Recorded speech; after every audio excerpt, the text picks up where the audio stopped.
Hey, how's it going, guys? Welcome to a new edition of Best Graphics Cards for the Money. Now, a lot of people have been requesting me to do this, so figured here's another episode. I haven't done one in about 2-3 weeks. I think my last episode was at the end of June. Now we're mid-July, so figured it'd be a good time to do another episode, so let's get into this. With the first graphics card is actually a graphics card that hasn't even been released yet. It's called the AMD Radeon HD 7730.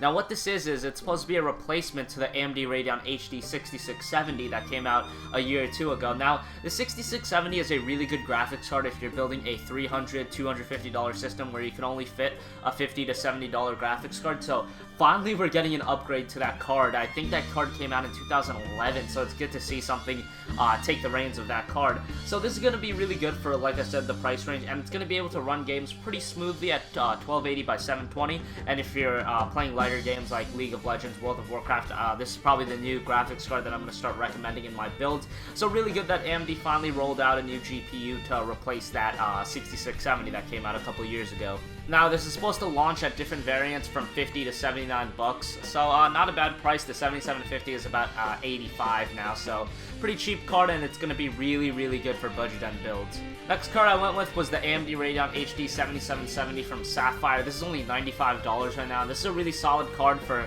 about $400 to $500 systems. It's really good at 1080p gaming, but if you lower the resolution to like 1680 by 1050 or 1440 by 900, then you're going to get extremely good performance at even the higher end titles like Battlefield 3, Witcher 2. You can actually run those games at lower resolutions at max settings, you know, aside from Witcher 2 having uber sampling, which no PC can run, but that's besides the point. If you lower the resolution, you can actually run a lot of the later titles at really good frame rates with this $95 graphics card, so easily recommendable for this one. Unfortunately, AMD is not giving any of their free games, so in the past you would get like Far Cry 3 and Far Cry 3 Blood Dragon for free, and this card would just be a retarded value for the price. It just didn't even make sense, but it's still a ridiculously good value for 95 bucks.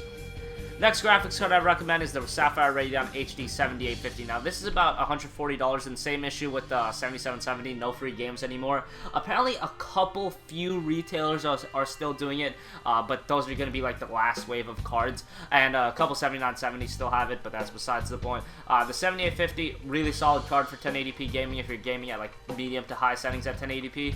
Really good for $500 builds. I always recommend this in that price range, and really can't go wrong with this. And the fan technology is really good, so you can overclock this and get some pretty high speeds. Next card on the list is the EVGA GeForce GTX 660. Now, this is the non-TI edition, and this is about $175 now, and the price is going lower and lower. But what makes this card even better is that you get a free copy of Tom Clancy's Splinter Cell Blacklist. Now, that's a game that's not even out yet. I'm actually really anticipating that because I just completed Splinter Cell Conviction. That was a really good game, and Blacklist looks to be a huge improvement from that. You know, it's the end of the console generation, so it's not completely next generation, but it's like the median between this generation and next generation. So that game, it looks like it's going to be a lot of fun, and you get it for free, and that's a $50 value. So, you know, do the math. You're getting this card pretty cheap if you actually want the game, and if not, you can sell it to someone else, and I'm sure someone will buy it because, you know, it's a game that's not even out yet. I'm sure there's some demand for the game. Next card I went with was, this is actually pretty comedic because I went with the EVGA GeForce GTX 760.